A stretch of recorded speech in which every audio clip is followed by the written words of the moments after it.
pemilihan kami dalam rangka event yang sama, yaitu turnamen bola voli dalam rangka hari jadi tim kuda laut di tahun 2020 ini.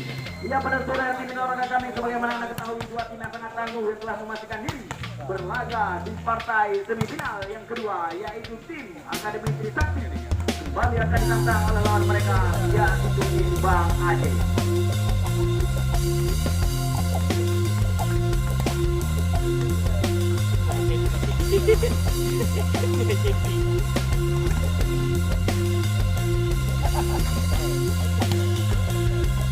Kali ini olahraga kami tim Akademi Trisakti sedang melakukan uji lapangan atau starting line up, menunjukkan kebolehan mereka pada saat melakukan spek.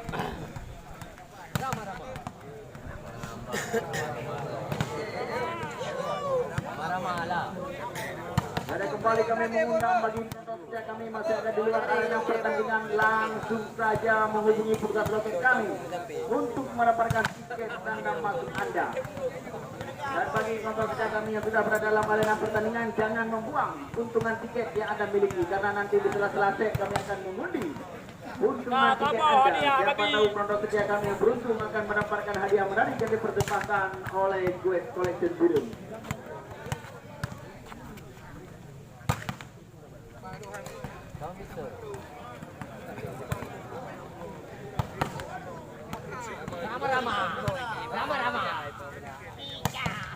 Hingga menurut kami, langsung saja kami akan memperkenalkan nama